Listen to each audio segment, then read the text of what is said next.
નમસ્કાર, અમારી news channel news for કાઠિયાવાડને લાઈક કરો, શેર કરો અને સબસ્ક્રાઇબ કરો. News for Kathiawad. નમસ્કાર.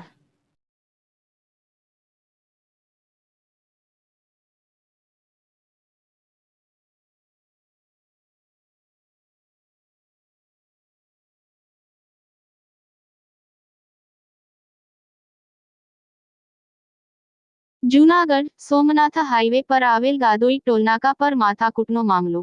પોલીસ દ્વારા અપાઈ પ્રતિક્રિયા. કોડીનારના પાઇપ ભોજાણી સહિત 22 અજાણ્યા શખ્સો વિરુદ્ધ ફરિયાદ દાખલ કરાઈ. ટોલ નાકા મેનેજર રાજેશ છૈયા દ્વારા વંથલી પોલીસ મથકમાં ફરિયાદ દાખલ કરાઈ.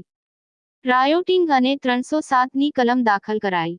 ફરિયાદના આધારે હાલ સમગ્ર પ્રકરણમાં સામેલ પાઈ સહિતના ઇસમોને ઝડપી પાડવા ચક્રો ગતિમાન કરાયા. સાંજના સમયે પોલીસ અધિકારી અને ટોલકર્મી વચ્ચે માથાકૂટ થયેલ. પોલીસ અધિકારીને કાર્ડ બતાવવાનું કહેતા થઈ હતી માથાકૂટ. બાદમાં પોલીસ અધિકારી અને તેમની સાથેના અજાણ્યા લોકો દ્વારા ટોલકર્મી અને ટોલ નાકા મેનેજર પર કરવામાં આવ્યો હતો હુમલો. બંને ઇજાગ્રસ્તને સારવાર માટે જૂનાગઢની ખાનગી હોસ્પિટલમાં ખસેડવામાં આવ્યા હતા. વંથલી પોલીસ દ્વારા વધુ તપાસ હાથ ધરવામાં આવી. એક આજે લગભગ 4-4:30ની આસપાસ ગીર સોમનાથ જિલ્લાના કોડીનાર પોલીસ સ્ટેશનના પીઆઈ છે ભોજાણી આરે ભોજાણી પોતાનો સ્કોર્પિયો લઈને ગાદોઈ ટોલ નાકા વંથલી પાસે નીકળે છે અને ત્યાં એમને કોઈ સાથે માથાકૂટ થાય છે. ત્યાં ટોલ નાકાના કર્મચારી સાથે એ બાબતની રજૂઆત આવ્યા પછી પાછળથી જે રીતે ફરિયાદી રાજેશભાઈ અર્જુનભાઈ છૈયા જે ત્યાંના મેનેજર છે એમણે આજે હાલ જે દાખલ થયા છે એમને ફ્રેક્ચર પણ થયેલું છે અને એમની પાસેનો મોબાઈલ પણ લઈ ગયા છે. એમણે આ પીઆઈની સાથે બીજી અન્ય 3 ગાડીઓમાં કુલ 20થી 22 લોકોએ દ્વારા હુમલો કરેલો છે અને આમાં આરોપી પોલીસ સ્ટેશનના પીઆઈ હોય.